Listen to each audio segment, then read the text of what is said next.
Welcome to Big Blend Radio's first Friday Toast to the Arts and Parks show with the National Parks Arts Foundation, who are known for their amazing artist residencies in parks across the country.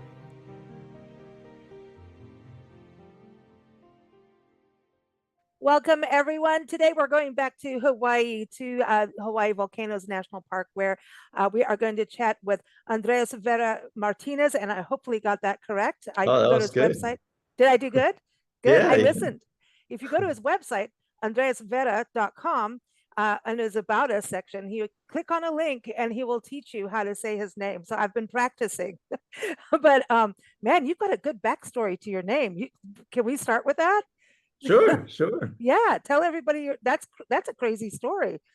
Yeah, so I was named after my father was named after his grandfather. So that's two generations back.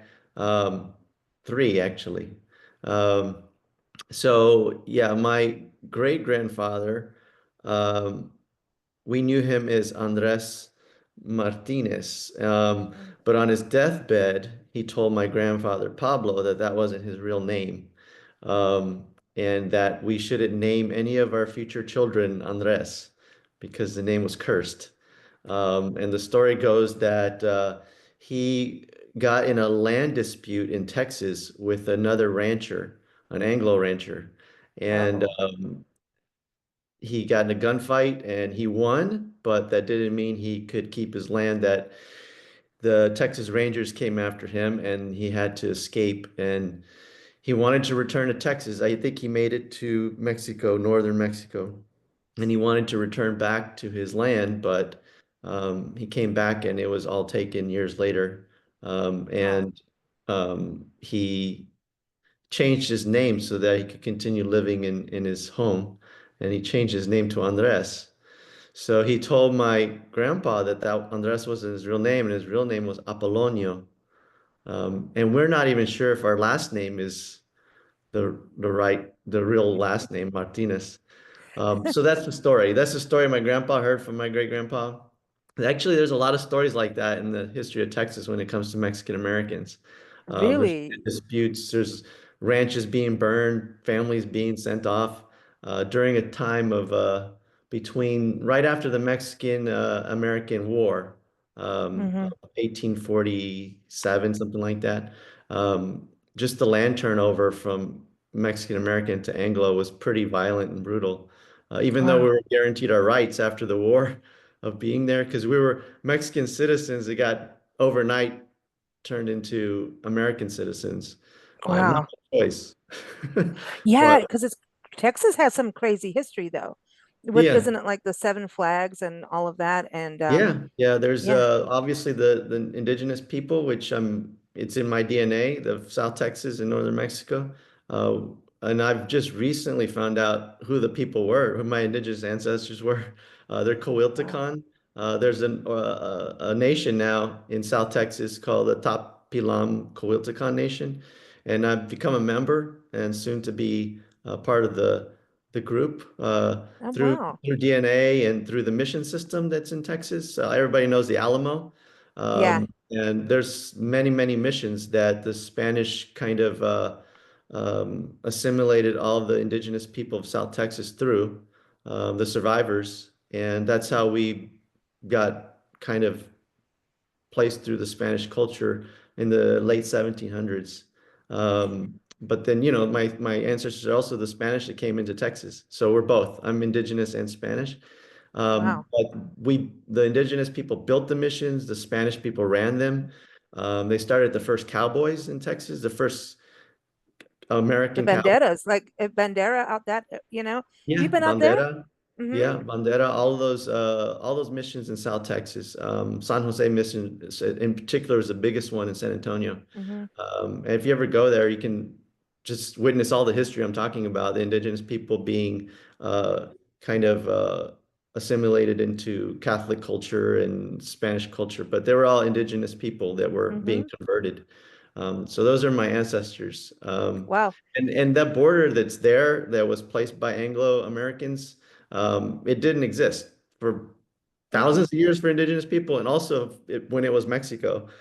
So the migratory people, the Coatlicon people, they didn't see it as a border. It was just go get deer here one season and go fish on the other side another Yeah. season. That had been happening for Well, it thousands of was years. living with nature. I mean, if you Yeah, look at yeah, we are nomadic, humans are nomadic, and we forget that we've always been traveling by foot somewhere in all cultures. If you really go back in yeah, history, and yeah, San Antonio has it's in going south of San Antonio, and then even out to the hill country, what's known as the hill country, Austin. I know you're from Austin too.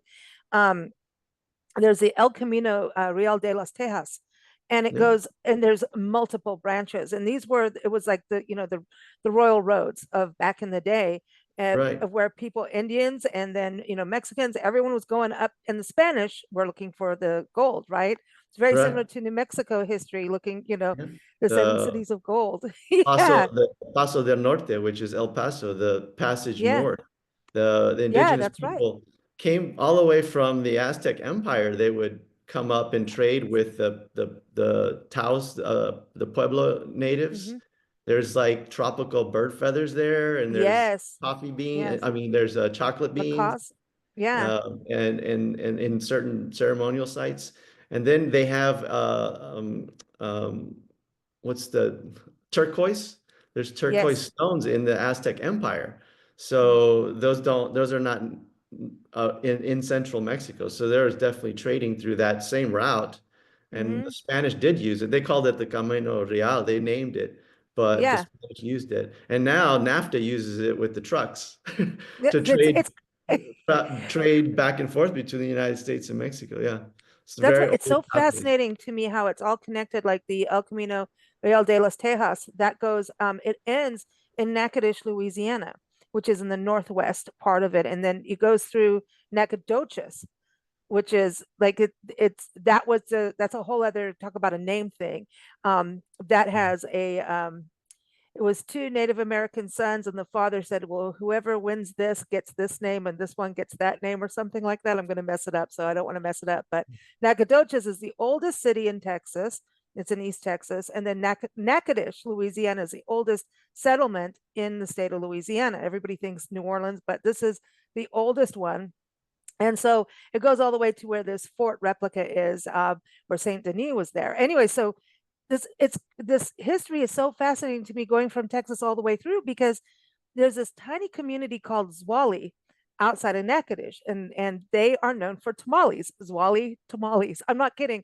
And people kept thinking I'm nuts, like, oh, well, and I'm like, no, they have tamales there, but it's like a tamale, not like you would know, like if you're in Baja or something like that. These are thin and tiny, and were done by the Native Americans, the indigenous Native Americans of that area. And then the Mhm. Spanish and then the Mexican people came together, and it's a different tamale.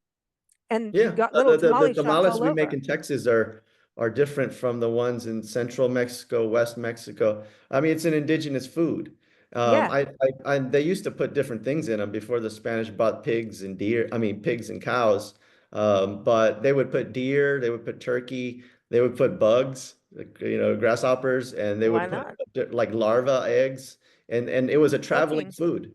It was easy to pack and it would keep because they'd wrap them usually in corn husks. But it wasn't just part of Mexico. They would use tamales in like the Caribbean too, but it was wrapped in, or in the Yucatan, they would wrap them in banana leaves. But still Yeah. it'd be corn, wrapping usually. So the history of the tamal is fascinating to me. Well, it I goes even all, put it in my it goes to last book. Africa. Oh, The you did? last book of mine. Yeah, it's a kid's book. It's called Monster Locker. Oh, yeah, And yeah. the main character, his name is Pablo, and he's a middle school kid. And one of his things is he loves tamales. He loves his grandmother's tamales, but she also feeds him a drink called chocolado, which is Hmm. it's a Nahuatl word for chocolate, because his grandmother is Nahuatl from Central Mexico. She's from Puebla, and she loves to put spices into her chocolate, and Mm. he hates the chocolate she makes, but she won't let him eat the tamales unless he drinks the chocolate because she thinks it'll make him tougher, spice him up, Yeah. But that's kind of the thing. He loves one thing, but he doesn't like the other, and it kind of plays into the character that is portrayed in the book. Um, But you yeah, see, the tamale goes with everything. And the chocolate, though, I mean, that's an elixir. When you go south of the border, chocolate is an elixir. It's part of, all the different spices mean something, right? It's not like here where, if you've got milk chocolate that's really not healthy, like dark chocolate. But like I went to a chocolate shop in Santa Fe, and I don't know, it had this Mayan or Aztec, I can't remember, but it was this chocolate elixir. And I'm like, I swear, like I stood up and I was ready to charge. I'm like, I Yeah. went into soldier mode. I'm like, dude, I can be Rocky. I can run the steps right now. I don't know what happened, but it Yeah, was yeah. like, let's go for it.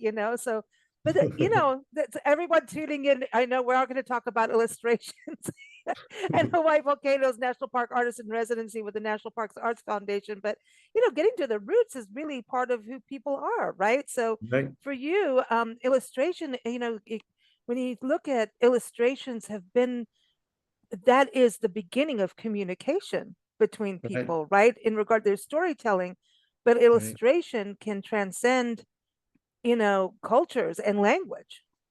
right. Wow. Yeah, through human history is we told stories in sequential order, meaning, you would start from reading it like from one beginning and then either go right to left or left to right, depending where you lived in the world. Yeah.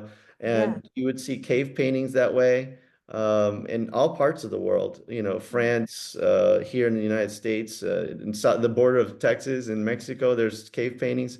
Um, all over. Humans mm, wanted to communicate this idea and tell a story, whether it was transcending into the afterlife or our daily activities of hunting, mm. or Making tamales. yeah, making tamales, community. I mean, all Yeah. of these things happen very, very early in our human experience. Mm, And then eventually, during the agricultural revolution, we started documenting, you know, the crops, the government, and the people with, hieroglyphs of Egypt or Mayan hieroglyphs. mm-hmm. Uh, Yeah. every culture started documenting things that way, and it usually was you can almost call them comics because they, Mm-hmm. they would read in a certain direction and there were Hmm. most pictures. And then when writing came in, they started combining the two. So it's been part of our culture since the beginning, having pictures and words together to tell our story. Mm. Uh, yeah. I never thought of, like, even when you go to see like petroglyphs and pictographs, I never thought of reading them in a certain way, but there is a linear thing. Now that I Yes. think I've been to so many all over the Southwest that I'm like, so you've got to apply for the residency in Chaco. Oh, yeah. Yeah, Yeah, I that'd be think that would great. be I that would really be would like cool. that. Yeah. Yeah. Yeah, that would be pretty epic for you to be at that residency, or even Fort Union or some of the Southwest ones that they do. Even Saguaro National Park would be cool, Yeah. to do. So what got you to apply to do the residency with the National Parks Arts Foundation? Well, I'd been making graphic novels for a few years, for middle school, and young adults. And I had an agent who was representing an author from Hawaii, and Maria Alohalani Brown. She's a professor at Hilo. She Okay. teaches Hawaiian religion. Oh, She's been doing that for many years. wow. Yeah. And my agent asked me, "Would you like to meet her?" She has a life's work. She's been wanting to put together Hawaiian gods and myths into an illustrated book Oh, cool. for all ages. And my agent said I showed her your work, and she loved it, and she wanted to talk to you to see if we could work together. And I said, definitely. I had Yeah. been to Hawaii in 2016, and I fell in love with the islands. But also, as you can tell by the first 5 minutes of our conversation, I'm very much interested in indigenous people and culture. And I thought it would be a great opportunity to collaborate with another indigenous person of Hawaii. So Yeah. we spoke and we hit it off. We were on the same page of how we wanted to represent these myths and gods and heroes. Um, and I read the script that she had, and we made a pitch because we didn't have a publisher. And Okay. we put together some images with her text, and I wanted something that would really grab whichever publisher we were going to show this to. So I chose the story of Pella, uh, the volcano goddess, to illustrate first. And it was just a sample of about 4 to 6 pages. Um, and we put the package together and we sent it off, and immediately Penguin Random House reached out and said, absolutely, we're gonna That's publish this. awesome. Um, so that was its own project, and I was happy to do that. And I'm wrapping up some other projects, but in the meantime, I knew that this book was to start working on it was coming up, and I really wanted to start the book in Hawaii. I wanted to because I'd only been there for 2 weeks in Yeah. 2016, and my favorite part of our trip in 2016 was the Big Island. Um, I really enjoyed it because it wasn't. I mean, the other islands are beautiful. There's no doubt. Maui was very interesting but at the same time a little touristy. Hmm. And I went to Oahu and it was amazing too. But it was also like a city, like almost like any international city, which I was used to. But when came to the Big Island, it for me it felt like Hawaii. I felt like I was meeting the people of Hawaii. The nature was a little less untouched, Mm. uh, and there just seemed more like I could feel the culture and sense it. And talking to the people, they seemed proud of who they were, and I knew there were Native Hawaiians a lot. I think the majority of Native Hawaiians live on the Big Island, so I really felt um, comfortable on the Big Island. So I really wanted to start the research on the Big Island and hopefully engage and meet Hawaiian people when I started Mm. the book. And I also wanted to study the flora and fauna a little closer, make some sketches. Um, Mm. it's part of my process to just be meticulous about research. Um, Awesome. maybe people wouldn't connect that with children's books, but that's Oh, something I love to do. And I that's think, authentic. That's being having integrity for the reader, you know? yeah, because, and I want to be that type of artist for what I'm doing because I'm making it a point to reaching out to collaborators that hold their stories close to their heart, Hmm. and or telling a history that might necessarily be in a big rotation in public education. Hmm. So I feel like I'm supplementing young people's education with the projects I choose. And Awesome. so I feel like there's a weight of responsibility. I want to do it right. I want everything they see to feel like it's based on a truth or reality. So even though at the same time I want to entertain them and I want to have an element of fantasy and wonder in my work. So that's what I try to balance every time I choose a project. Hmm. So I've collaborated with a Chinese immigrant talking about childhood in China, Yeah. which happened to be my wife. And, That's what I thought. Yeah.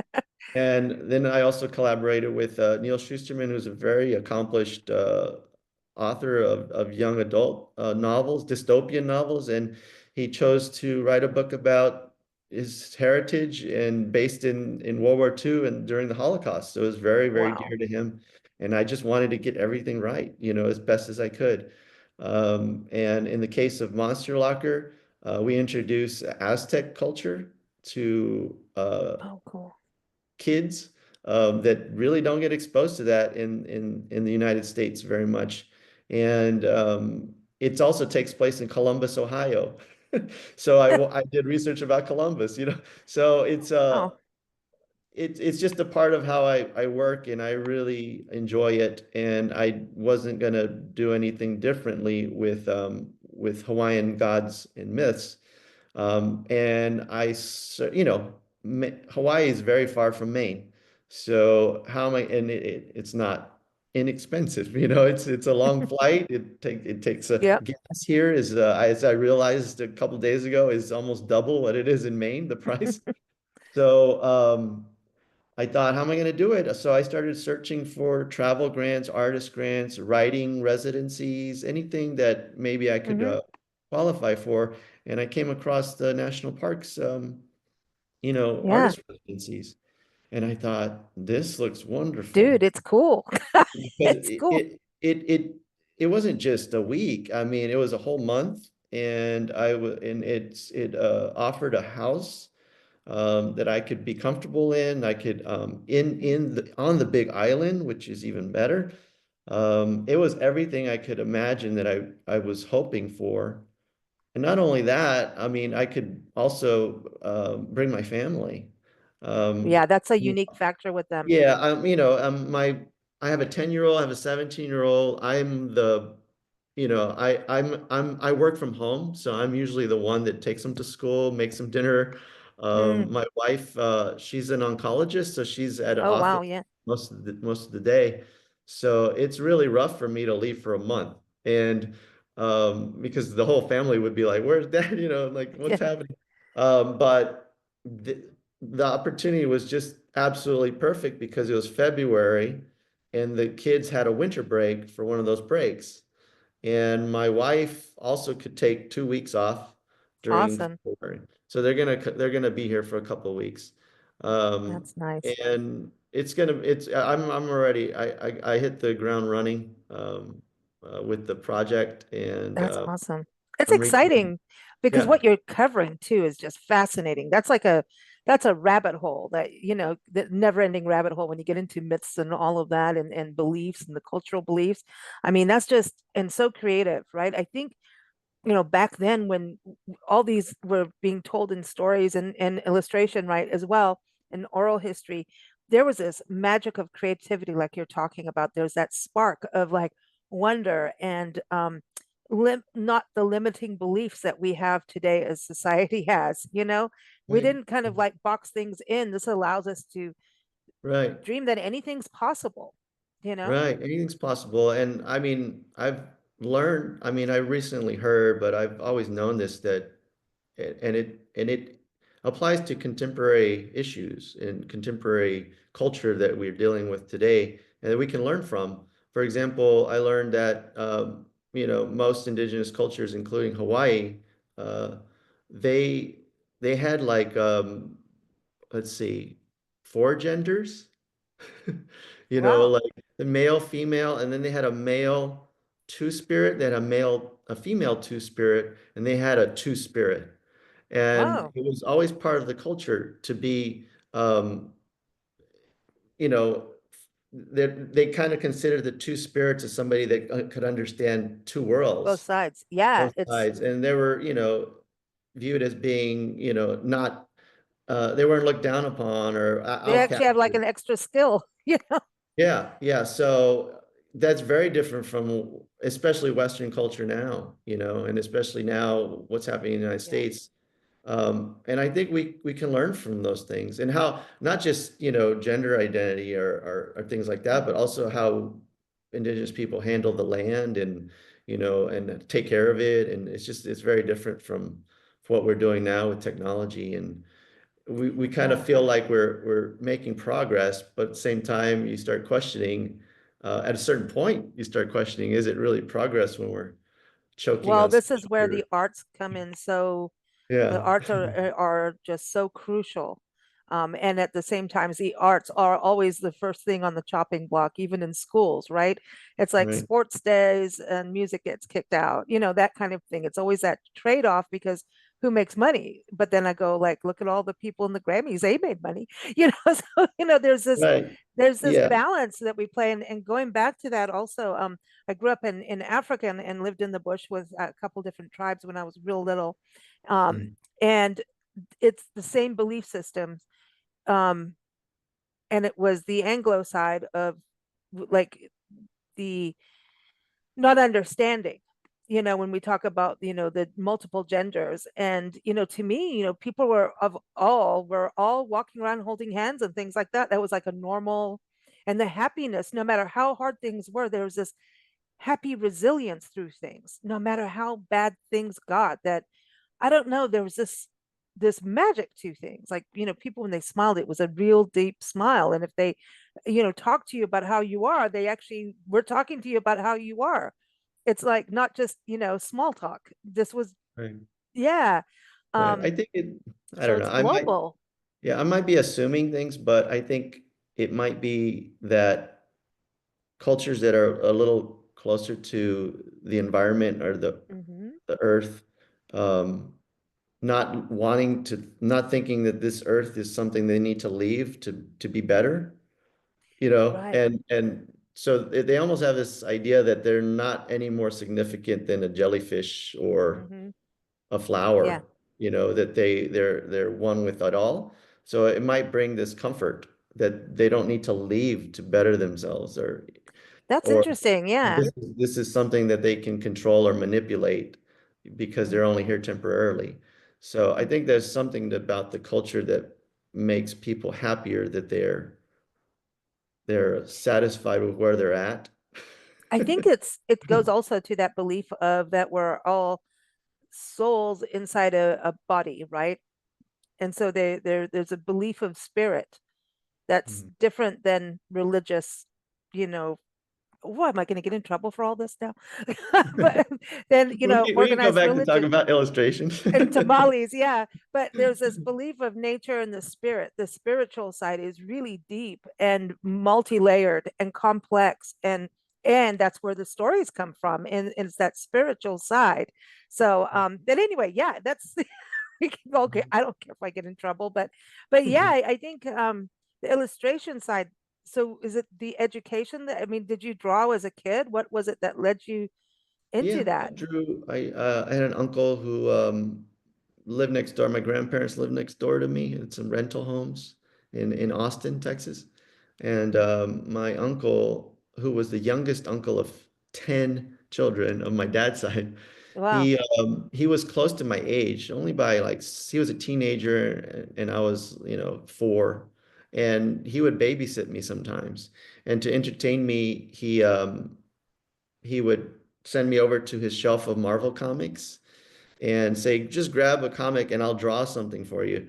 And I would pick one and then he would take out just a, notebook paper and a pencil and he would recreate the drawings in the book. And he was very, very talented. He could Mm, just copy them line for line wow. amazingly. And he was also a very cool guy. He was like, it was the late 70s. So hip hop had just been invented and nobody knew about it but him, it seemed like. Oh, cool. Like he's the He god. He's would, the music god. Yeah. yeah, he Yeah. would, he bought like the Sugar Hill Gang, Africa Bambaataa, and like he knew Yeah. how to do like pop locking and the very beginnings of breakdancing. And he was just really cool guy. And on top of that, he would draw for me and take care of me. So I think all of that um, made me fall in love with storytelling and fantasy and comics. Um, through his introduction. And then I just did it all the time. Like Hmm. another thing that I think made me skill wise a little better is that he would give me a drawing and I would go home and want to color it because there were just pencils and I would ruin it. I felt Uh-oh. like I was ruining it.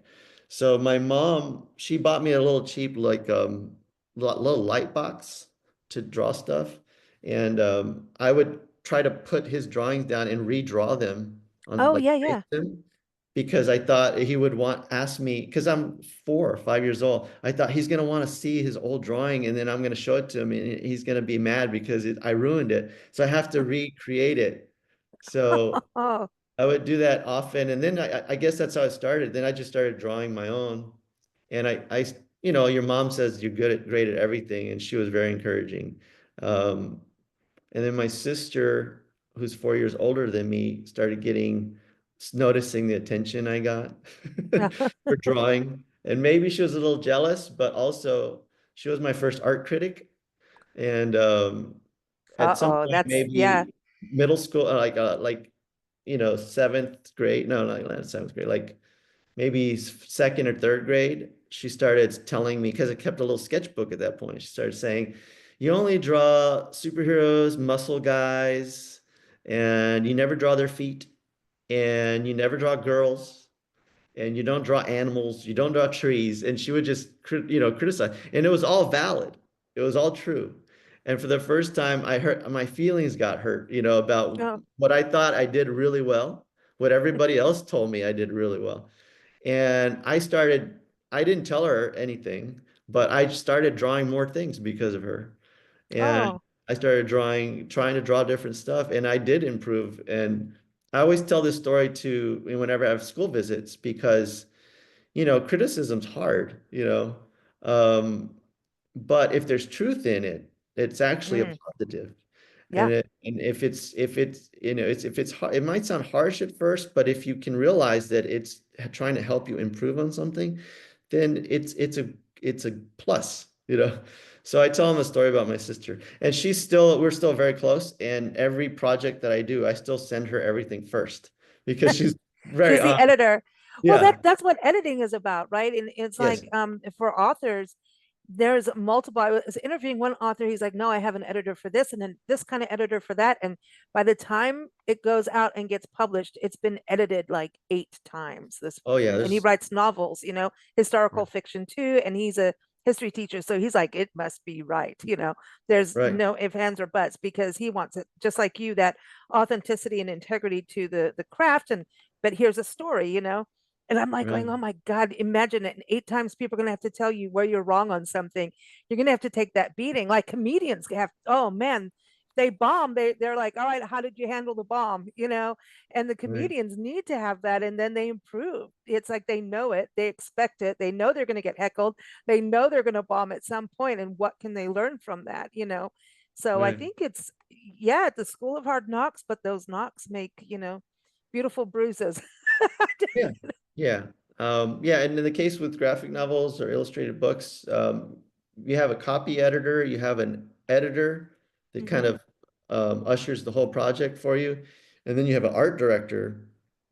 In the case of Courage to Dream, I had an art historian looking at all my artwork. Um, so Oh, yeah, there's wow. a lot of people involved, and but I really I like the teamwork aspect of it. It's not all on your shoulders, kind of, if you look at Mm, it from that perspective. mm, Um, and you know, most of the people you work with in publishing want a good product to come out, so they're yep. all on your side. It's kind of like Everybody's there with the same goal, they're you rooting know? for you, you know. Yeah. They know that you're doing the heavy lifting, but at the same time, they're like want you to put your best foot forward. So there's a level of trust. It's really nice when you work Mm. in publishing, for sure. So has it changed, going from when you were a kid and you're drawing and sketching and everything to now? Like my mom, Nancy, she's a wildlife artist and she painted in oils. And then because we travel we've always been, we're nomads, it's never left our body to do. So now we're just full time on the road. But when we were touring in South Africa, she had to go from oil to acrylic. And that Mhm. was a big change for her. And Yeah, my gosh, the first time she did, everything was so bright, because right, she was used to palettes, and she was like, what the heck did I do? right. I remember one guy just was orange, no matter what she did, she gave him Mm. a spray tan, but and then it got better. But now she's taking her art and doing it on the computer, and it's not AI. We're not, and this is what's kind of a messy thing now. It's like if you do anything on a computer, like she's learning to do oil painting using her mouse and then stylish, and it's great. But then I'm like, Nancy, people are going to look at this and think it's all AI now, which is such a messy thing. So has it gotten better for illustrators though, being able to do digital, or do you do that, or is everything pen and paper? What's your Um, process like? I I changed over to like drawing digitally in 2012 Oh wow, after, okay, a long time. yeah. Yeah. Because I was at a studio in Brooklyn with other illustrators, and we'd have conversations about, you know, drawing traditionally or doing digital. Um, and most of our conversations were, you know, the technology has just caught up to what we want it to be. You know, Oh, before okay. that, it really the for us illustrators, the sticking point was, can it match what we do on with pens and paper or watercolor or oil, you know, can it Hmm. match it so that it to a point where you can't even know the difference. And so I did an experiment around 2012. I was working on a book and I finished it all. I started doing paper and pen for all of it, but then I would go back and start doing edits digitally. And Oh, that's a cool way. I found brushes, digital brushes Hmm. that would match my traditional brush line work. And I started editing with the digital brush because, I had an art Hmm. director who was like, oh, this panel needs to be moved over here. Can you change that facial expression? And it was so much faster. And Mm. um, and then when I printed it out, I would print that page out, because I'd scan my original drawings, and then I would edit them digitally. Oh, wow. And Okay, yeah. and then I was like, are they going to be able to tell the difference? So the reader. So then I printed out the page, and then I would show everybody in my studio, I'd show my family, and I say, can you point out the parts that I changed with the digital pen? And nobody could pick it out. So that's when I realized, what am I doing? I'm using hundreds of paper to make, graphic novels that are 200 pages long, maybe thousands of paper and ink and space, all And this. And time. yeah, and time for editing and stuff like that. And then I said, the next book, I'm just gonna do it digitally, and I did. And really, there was really no drop in like the aesthetic of it. Mm. Um, and I haven't looked back. And also the tech has been improving also, even beyond what I use. Mm. Um, and I mean, that does lead to the conversation of AI. And since I'm an artist that, you know, I guess fortunately grew up in an age where we're using technology to help us um, make artwork and tell stories as artists. I don't feel that, I mean, there's different opinions, but I don't feel threatened by any new Mm. technology, at least at the moment. Um, I've always looked at it as tools Hmm. that we Yeah. use. And AI is so far, very sophisticated in what it can do, but I still see flaws in it. It kind of makes me chuckle when I see an AI image because they're like some people like especially if it's figurative art or something representative, then I can see if I study very closely, I can see like a person has like 6 fingers Yeah, or there's going to be weird stuff like that. And no one went back. You're supposed to go back and edit it. It's supposed to be helpful and then you work with it.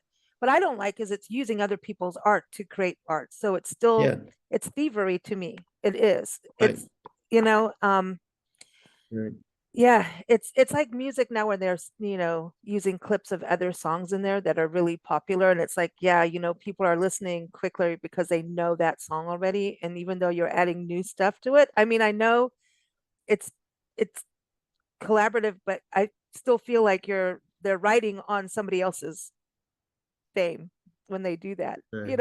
I and mean, I art. remember sampling. I mean, that's the Yeah, beginning yeah, of sampling, but now everything is sampled and everything, I mean, everything is produced in a lab really to make most of the like hip hop music and popular mm-hmm, music these days.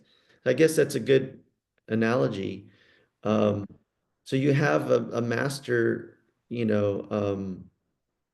DJ, I guess, making beats, getting samples, um, hiring like a guitar player, just because he wanted that track to be live, and then bringing in singers and then rapping over it, creating It's their still own lyrics. creative.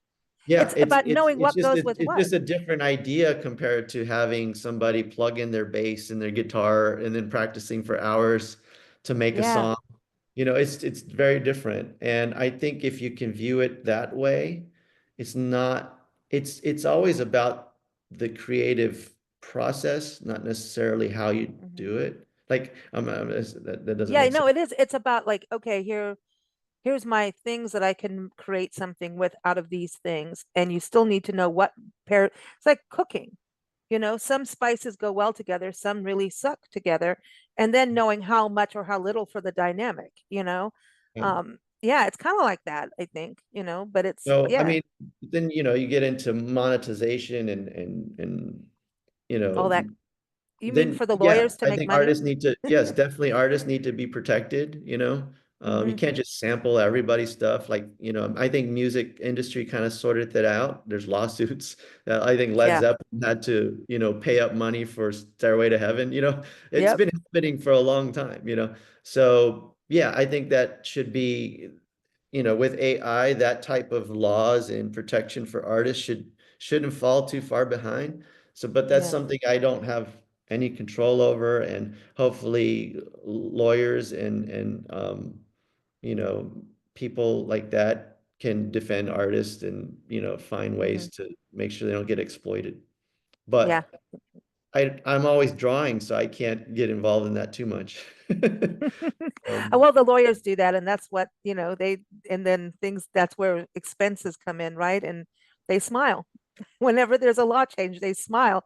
We're doing a show with an employment lawyer in California, and I said, he was in the Marines. He was stationed in Hawaii. He'd been all over. He's from Canada, all over. And I said, you've been all these places, and you chose California, San Diego. Did you do it because this is the best place of all the changing laws in the country? And he's like, I'm like, he's never going to run out of business because there's always a change, so now there's going to be a lot more, so he's going to be happy right? that he helps people, which is great, so that's a good Yeah, thing. But yeah, I've had, yeah, yeah, definitely.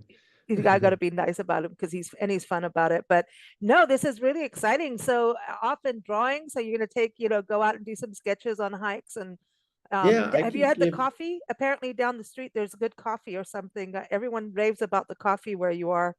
Yeah, I have an old alumni, graduate alumni that we went to the same illustration program, lives here. He's been here 10 Oh, years now cool. with his wife, and she teaches at Hilo and he teaches classes there. And he kind of keeps me up with the latest Hawaii news, especially he knew I was coming here. And he said, uh, Kau, is it the area? I believe that he told me I mean, he went into detail that the land got turned over. It used to be Yeah, yeah. sugarcane land, and now everybody's is surprised at how the quality of the coffee that is really even very competitive to the Kona coffee, the famous Kona coffee. So I'm definitely gonna go try it out. Yeah. Good. Good. That's important stuff. But this is exciting. Can't wait. So when all of this is done, you're going to let everybody know when the book is out, right? So Yeah, everybody yeah. can follow up These with that. illustrated books take a long time, but Sure. the timeline is I'll probably be starting. I started officially, but I got to connect with the art department. It's going to be, a lot of text and illustration type of Hmm. book, and there's going to be a lot of design elements to it. So we're going to work together. It's going to be at Penguin Random House. Uh, Cool. and so I think we're gonna at least have a year of production between me and Alohalani and the art department at Penguin, and then they're gonna put it into their own production, meaning, getting all the Printing. files lined up and you know printers and paper, all that stuff. So it usually takes another year. So I think we're looking at 2027 for Wow. yeah, Wow. yeah. Patience is another thing to learn through all Patient. this. But another nice thing about being here is, and it was one of my objectives, is to reach out to the community here that's Hmm. nearby. So I'm gonna have an exhibit of the Oh, work that cool. I'm able to do while I'm here. And Fantastic. it's ambitious. I'm focusing on four gods, Hawaiian gods. I might butcher their names. I know one is Lolo, I believe. If you put I it on can't help pause, you I can't help uh, you on this at all. yeah. Well, I'll skip the names, but I think the cloud god and the rain god, Mhm. and there's another the sister to Pele, who's a tsunami and ocean god, and they battle each other. Oh, Um, wow. and then there's Ku, which was easy for me to remember. Ku is kind of the forest god, and he's kind of the god that helped humans create, or the Hawaiian humans create canoes. And Oh, cool. he's probably the scariest one I'm going to draw because he's kind of associated with war in a way, kind of. Okay. And then there's the Kane and his twin brother, which I don't remember his name, and their little brother who's got the shark head.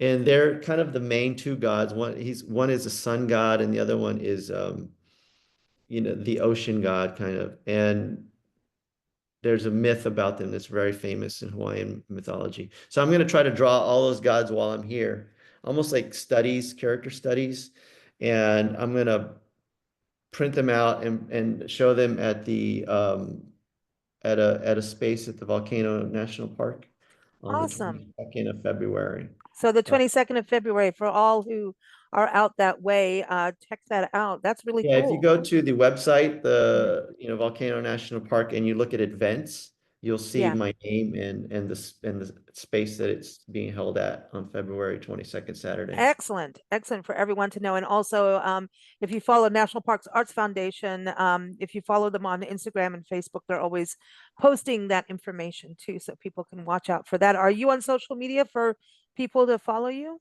Yes, I'm on Instagram and Facebook. One more Excellent. thing about the exhibit is that I'm reaching out to the Volcano School of Oh, Arts and cool. Science. And I'm hoping to get some middle school kids to draw the Hawaiian gods with me along. We're not going to see each other's work. I'm going to have them draw the gods that I'm drawing, and I'm going to draw my own gods. I might go there and do a presentation about drawing, but I'm going to, at the end of a couple weeks, I'm going to collect their drawings of these gods, and then I'm going to put them alongside mine on the exhibit. Awesome. Yeah. That's fantastic. Yeah, this is a big one. That's a lot of work that you've got to do. You're Yeah, going it's to a lot need of that work, but coffee. yeah, definitely need the coffee. That's exciting though. To get the kids involved is really cool. It is awesome. Very cool. And for this book that you're doing, is this for middle grade too? It could be. I think it's gonna be probably for like it could go from fifth grade all the way up to like ninth, 10th grade, you Okay, know. cool. I've read the text and it's easy to read, but it's also complex with all the myths. So it's a beautiful writing that Mhm. Marie Alohalani has done. It's descriptive, but it also allows me the space to make the drawings, to complement and collaborate with the writing. So she's done an amazing job. Hmm. Um, so I'm so excited about this project. I have a couple of more to wrap up before I Yeah. uh, I go to the Hawaii book. So yeah, I'm working on a follow-up to I had a book called Monster Locker that came out. It's a middle Hmm. grade adventure graphic novel, and it's a series. So I'm finishing the second one, Monster Locker Okay. 2, and it's titled Nine-Tailed Trouble. And the monsters that are involved in the story are Kitsune, which is a Japanese trickster fox, and a Oh, cool. golem, the Jewish golem. It's Uh-huh. kind of like a big rock creature. Oh, Um, cool. Hmm. and the first Monster Locker book, it's kind of a spoiler, but it was an Aztec goddess that comes out of the locker, and her name was Coatlicue with her monster minions, the Aztec monsters. And the series will continue that way, with having these cultural significant creatures and gods and monsters coming out of their lockers. And then I'm also adapting a very famous novel called Esperanza Rising by Pam Munoz Ryan. Hmm. Um, she's a very celebrated author, and she asked me through Scholastic to adapt it as a graphic novel. So I'm Oh, also working cool. on that. Um, Very nice. So you're busy. Yeah, coffee is needed. Coffee. I feel like I need some more coffee too. Fantastic. Well, thank you so much for joining us. I'm glad we got you on the show while you're there too. It's always special when people are actually there.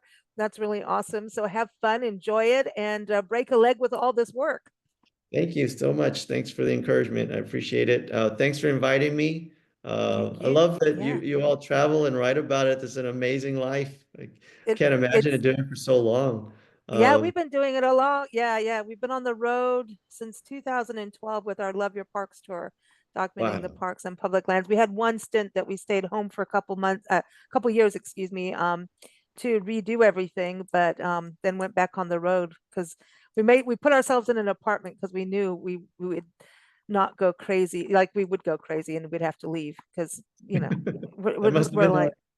yeah, so we travel, but I love doing these shows with the National Parks Arts Foundation because we've managed to go to some of the parks where the artists have been, and it was surreal. Like we went to Chaco, and after all these interviews we had done about Chaco and all these artists, it was a whole different experience because I was seeing everyone's paintings or what they found fascinating. So it was like a different visit to a park because you Mhm. were kind of going through the artist's eyes. It was kind of trippy that way to go and just to really get what they were. It's awesome. And what all of you do is take the parks out of the parks to people who may never get to Hawaii Volcanoes National Park, right? Never get to have all that experience, but your artwork is going to go further than a field. And you never know. And that's the thing about art and music. You never know how far it goes. you know Right, right. And what I mm-hmm. love about the parks is they're representative of the culture and the people and Mm-hmm. the land not just in the park, but around the park. Mm-hmm. And Yeah. and I that's one reason I think I was thought it was perfect for what I wanted to do art wise, Mm-hmm.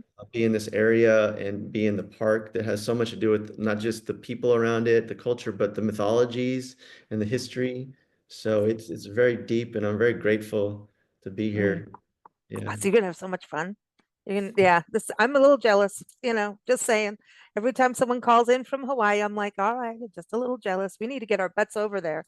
I keep telling everyone, it's like I have all these travel writer friends. I'm like, look, this is an artist residency. Travel writing is an art form. Yeah. Go apply for this. You do have to go through, like, they have it's jury, like people have to check you out and all agree for who gets the residency. And even if you don't make it the first time, keep applying, everyone. It's not always instantaneous for so many different reasons, and yet go and do it. And some artists have done this. There was Andy Warner who's been there 3 times, finishing up a story. So you never know. And they're just such a good organization for artists. They put the art first in the parks Right. as well. They Definitely. It's put been them. a great experience. Everybody's been wonderful, No. welcoming me, and hospitality. The space I'm staying in Oh is my just gosh, you're in the house. amazing. You have a Uh, music studio in there. yeah, Go in throw the on music some beats. studio. Go get some It samples. it went beyond my expectations and my wildest dreams. So Oh, that's definitely awesome. apply. It's such a great program. I know that there's one in Acadia National Park near where I'm at. So come up and visit me. Yeah. Apply to the Acadia National Park. Yeah. So yeah, it's I can't express Yeah.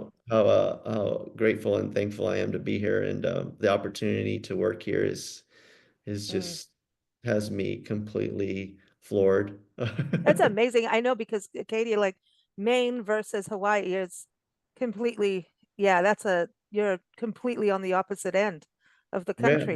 but equally beautiful parks in different ways. Yeah, Yes, yes. for sure. Yes, beautiful, beautiful. Yes. Well, thanks Mhm. so much. Everyone, go to andreasvera.com and also go to nationalparksartsfoundation.org. We're here every first Friday. Take care, you all. Thank you so much. Thank you, Lisa. Take Thank you care. for joining us here on Big Blend Radio's first Friday Toast to the Arts and Park Show with the National Parks Arts Foundation. Learn more about their amazing park artist residency programs. Go to nationalparksartsfoundation.org. Keep up with our shows at bigblendradio.com.